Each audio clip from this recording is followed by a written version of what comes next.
Pak Jos, saya tertarik soal budaya kita yang budaya tutur. Mungkin Anda bisa jelaskan karena kenapa sih lemah sekali bangsa kita soal pengarsipan? Silakan Pak Jos.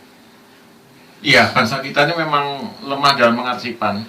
Itu karena budayanya itu memang belum sampai ke sana. Jadi yang saya maksud itu adalah budaya atau kebiasaan yang ada dalam masyarakat kita itu adalah budaya tutur atau budaya lisan.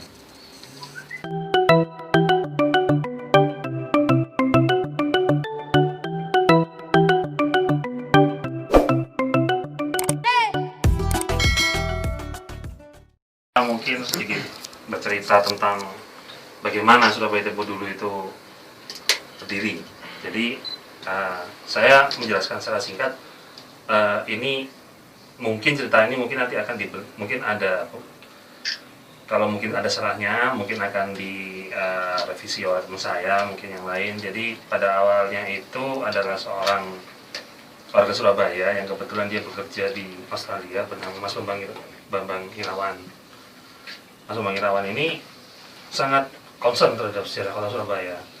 Jadi dia suka membahas tentang posting tentang foto-foto kuno yang dia dapat dari postcard ataupun dari buku-buku kuno yang berhubungan dengan kota Surabaya. Lalu dia membahas ini tempatnya ini dulu di mana, dan foto ini dibuat tahun berapa, dan kondisi Surabaya pada saat foto itu dibuat seperti apa. Nah, ini dia suka posting seperti gitu dan suka membahas di media sosial, Facebook pada saat itu. Lalu terkumpullah beberapa orang yang punya minat yang sama tentang sejarah kota Surabaya, berkumpul, lalu terbentuklah Surabaya Tempo dulu. Kebetulan pada saat itu yang di tanggal yang terbentuknya itu disepakati untuk menjadi satu wadah seperti itu di kebetulan tanggal ini adalah tanggal 10 November 2010.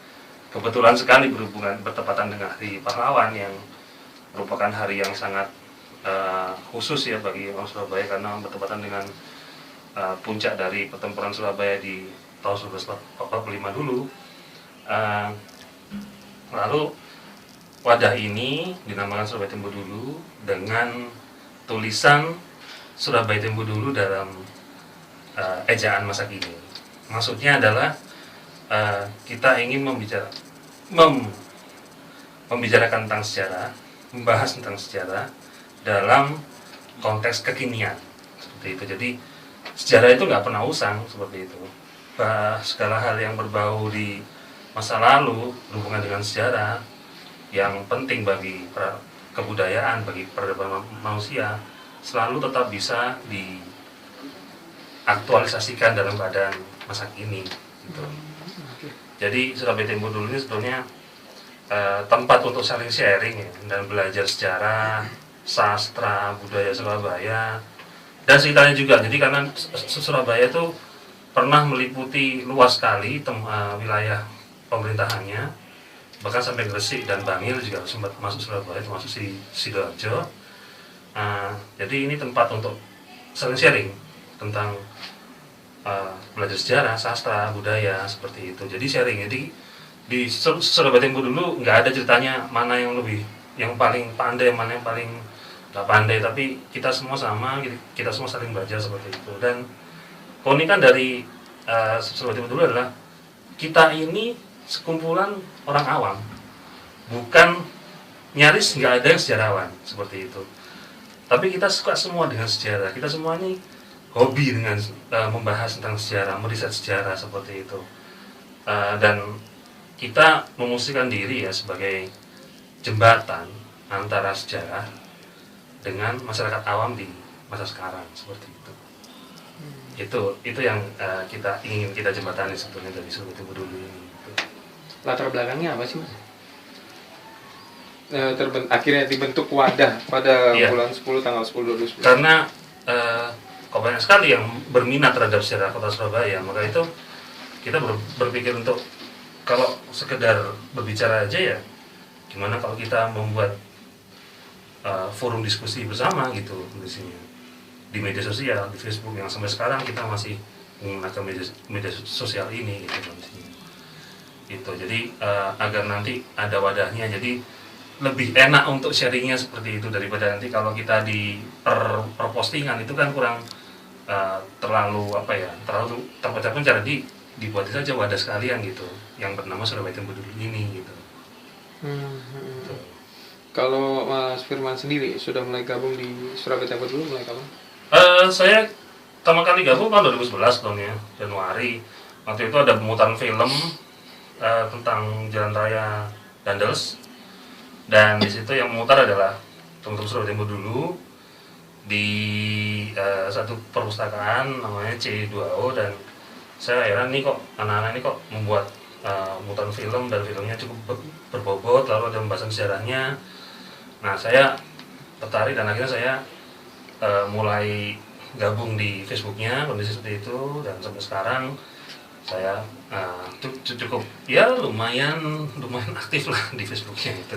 Apa Mas yang biasa di-sharingkan di Surabaya Tempo Dulu? Kalau saya pribadi pasti post foto ya, atau mungkin temuan, ya kemarin sih foto ya, saya mau foto objek bersejarah misalnya bangunan kuno atau mungkin peninggalan-peninggalan sejarah yang berserakan di kota Surabaya seperti itu. Tapi ada juga teman-teman lain yang atau pemirsa atau admin lain ya itu memposting tentang kata dari bahasa Surabaya yang sudah jarang dipakai seperti itu. Lalu ternyata ada karya sastra yang berhubungan dengan kota Surabaya yang kebanyakan orang awam nggak tahu seperti itu. Atau bahkan mungkin yang unik adalah banyak buku ya karya sastra berupa buku atau novel yang dari luar negeri seperti itu yang ternyata berhubungan dengan kota Surabaya juga, tapi banyak orang yang nggak tahu. Itu yang sering kali diposting oleh teman-teman juga. Gitu. Oke, jadi ini istilahnya berbagi cerita gitu Mas ya? Iya, seperti itu. Kita berbagi cerita, ada pengalaman, ada memori, ada juga koleksi yang dia punya yang berhubungan dengan sejarah kota Surabaya, yang nggak selalu berhubungan dengan secara general ya, misalnya gedung-gedung kuno di Surabaya, ya itu juga ada, tapi juga ada juga yang lebih personal gitu. Misalnya mainan anak zaman kuno misalnya kayak gitu, yang dulu di kota Surabaya hampir semua banyak di pinggir-pinggir jalan tuh ada jualan, tapi sekarang setelah munculnya game-game yang canggih yang high tech hilang semua kan itu kondisi. Tapi ada pemirsa yang memposting itu dan kita bahas gitu kondisinya, karena itu kan yang berhubungan dengan personal ya kondisinya itu. Gitu. Jadi nggak selalu secara general, tapi juga yang personal juga ada. Mungkin bisa saya Silakan. bisa saya tambahin bahwa di STD itu kita juga seperti Agak majuan, sorry maaf. transaksi memori. Istilah transaksi memori, ada jual beli memori antar pemirsanya itu. Jadi dari cerita, dari foto yang mereka punya, mereka menambahin menjadi bentuk cerita info baru tentang suatu peristiwa, suatu foto atau suatu mainan itu. Jadi dari pemirsanya itu bisa membuat gambaran zaman Tempo Dulu di Surabaya kayak apa, seperti apa Surabaya itu. Jadi bukan hanya tekstual aja di buku sejarah, tapi menjadikan Surabaya Tempo Dulu ingin menjadikan masyarakat Surabaya mengerti dengan di luar itu. Jadi gambaran jelas tentang Surabaya itu apa di masa lalu itu. Oke. Mas tadi aku tertarik soal keabsahan, keabsolutan dari sebuah cerita. Anda bisa jelaskan Mas? Suatu cerita itu bernilai suatu saat satu titik bisa bernilai tinggi 90 atau 95. Tapi dengan seiring waktu itu bisa memiliki nilai. Jadi satu fakta keabsahan cerita itu bisa memiliki nilai tambah atau bisa berkurang. Nah, misalnya satu titik cerita itu punya nilai 90. Terus ada bukti baru akan berubah menjadi 95 atau bahkan dia menjadi 50 atau 0. Karena bukti-bukti baru itu melemahkan dia. Jadi kasus seperti peristiwa pertempuran atau apa. Oh, dalam segi sejarah katanya ini peristiwanya ini, pelakunya ini. Ternyata ada cerita lain, ada fakta baru, pelakunya bukan ini, bukan si A, ternyata si B. Maka sudah tercatat bahwa peristiwa ini dilakukan oleh si A. Khususnya kayak kasus sekarang yang masih ngetren itu tentang siapa yang merobek bendera Belanda di Hotel Yamato, atau siapa yang memimpin anak muda yang merobek itu, karena ada dua versi. Yang satu versi dipimpin oleh si A, misalnya Pak Sumarsono, tapi ada satu sisi lain yang dipimpin oleh pihak lain lagi, karena ada sentimen dalam melihat sejarah itu, karena terkait oleh organisasi tertentu yang berlawanan pada saat pemerintah itu berkuasa. Begitu. Oke. Nah, sekarang giliran Pak Jos. Mungkin saya ambil sih. Oh iya, silakan. Ya, jadi bagi kita, ya, bagi Surabaya Tempo dulu, bagi STD, tidak nyaris nggak ada sejarah yang benar. Jadi sejarah yang benar, absolut benar itu nggak ada, tapi sejarah yang terceritakan itu banyak. Nah, tinggal kita sharing nih, ini bersharing dan kita berdiskusi bagaimana sih sejarah ini, kondisinya seperti apa. Menurut Anda faktanya bagaimana? Menurut Anda satu lagi faktanya gimana? Nah, ini pasti akan ada banyak cerita lagi. Jadi kita sebenarnya menghindarkan, walaupun tetap saja ada pemirsa yang mengatakan, oh ya ini yang benar seperti ini, tapi ya bagi kami itu relatif gitu loh kondisinya. Sejarah itu nyaris semuanya tidak bisa dikatakan benar 100% seperti itu. Ya itu bagian dari edukasi kami sih. Jadi segala hal itu bisa didiskusikan sampai kapanpun. Oke. Pak Jos, saya tertarik soal budaya kita yang budaya tutur. Mungkin Anda bisa jelaskan karena kenapa sih lemah sekali bangsa kita soal pengarsipan? Silakan Pak Jos. Iya, bangsa kita ini memang lemah dalam pengarsipan. Itu karena budayanya itu memang belum sampai ke sana. Jadi yang saya maksud itu adalah budaya atau kebiasaan yang ada dalam masyarakat kita itu adalah budaya tutur atau budaya lisan. Bukan merupakan suatu budaya tulis atau masih belum merupakan suatu budaya tulis. Nah, ini contohnya aja seperti yang sering saya utarakan ya. Ini misalkan kalau kita berkunjung ke rumah seseorang itu, kita lihat aja di dalam itu buku yang dia baca itu buku apa yang tergeletak di meja atau di bangkunya atau di sofa. Apakah itu buku yang benar-benar berat, ya, esai yang berat, atau hanya sekedar buku, atau mungkin majalah atau koran, atau hanya buku TTS gitu. Dan ini di sebagian besar rumah di Indonesia masih seperti itu. Tetapi kalau kita berkunjung ke negara-negara yang maju seperti negara-negara di Eropa, Amerika Serikat atau Jepang, itu misalkan kalau kita berkunjung ke rumah seseorang, kita itu melihat di sana, oh ini ruang keluarga atau ruang tamunya, pasti atau hampir selalu akan kita jumpai lemari buku yang isinya itu banyak sekali buku, bukan hanya 1, 2, tapi bisa ratusan bahkan ribuan. Dan juga banyak rumah-rumah di sana itu yang punya home library sendiri, yang di sini itu masih amat sangat jarang. Nah, itu dari hal yang simpel seperti itu tuh saya bisa menyimpulkan, oh ternyata di Indonesia ini budaya baca atau bahkan budaya lisan itu belum ada. Jadi masih budaya tutur, budaya lisan. Jadi Gitu. itulah karena pengarsipan di kita itu makanya. Itu salah satu akibat atau ekses dari budaya tutur itu adalah lemahnya budaya atau lemahnya pengarsipan. Antara lain seperti itu. Ya, korelasinya mungkin harus diteliti lebih lanjut ya, tapi saya rasa hubungannya kurang lebih seperti itulah. Lebih enak diceritakan ya, Mas? Ya, Pak? Iya, lebih enak diceritakan, tapi ya distorsi juga lebih banyak. Dan kalau mau diurut-urut ke sekian tahun, apalagi sekian ratus, sekian ribu tahun yang lalu, sudah sangat sulit. Jadi ya hanya ada hikayat, legenda, mitos, dongeng, atau orang bilang katanya dulu, katanya seperti ini.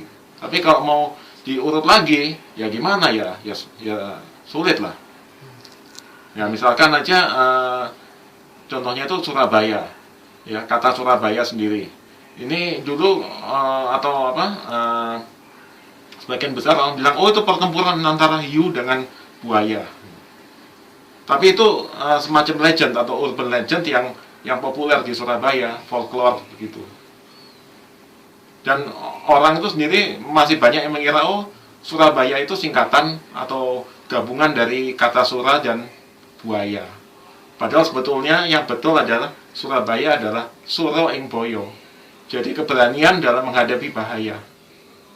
Kira-kira seperti itu. menurut Anda pentingnya sebuah pengarsipan itu atau gini, seberapa penting sih pengarsipan? Ya Dalam- penting sekali, penting sekali. Pengarsipan itu harusnya dimulai itu sejak lahir sampai mati.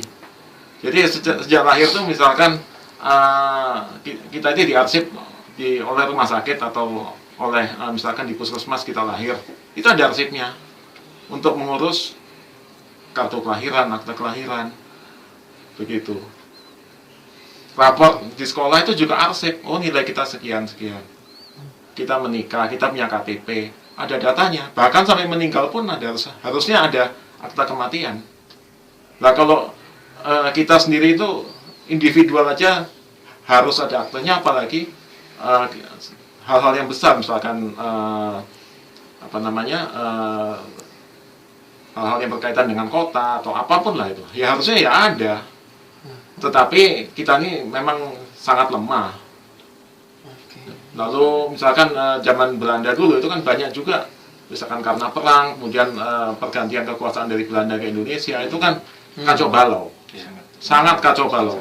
Itu semuanya kondisi waktu itu kan semua serba dipaksakan. Pokoknya harus dinasionalisasi, harus Indonesia, Belanda harus pergi dan sebagainya. Yang kekacauan itu kurang lebih ada itu sejak tahun 1956 ya, sejak Belanda itu 54 sudah mulai. iya, sudah 54 itu sudah mulai kacau sampai dengan ya sampai sekarang itu masih kacau, dan sekarang ini malah mulai sedikit demi sedikit dibenahi. Itu makanya latar belakang di Surabaya Tempo dulu itu. Ya, Ya. gitu. Salah satunya begitu. Karena sejarah di Surabaya itu ya kita sih nggak ada yang tahu kalau nggak ngumpul, kalau kita nggak ngadakan seperti ini. Oke. Baik. Oke, Mas Yunus, mau Iya, tambah? kalau saya menambahkan gini, manusia ini kemampuan menyimpan memorinya kita nggak tahu sampai kapan kita bisa menyimpan memori kita dalam otak kita gitu. Mungkin karena ada masalah kesehatan sehingga memori kita ada yang hilang, seperti juga komputer kalau kena virus memorinya hilang semua seperti itu. Makanya itu perlu catatan dimanapun. Kalaupun di dalam komputer juga harus digandakan juga kondisinya. Nah, inilah pentingnya dokumentasi seperti itu.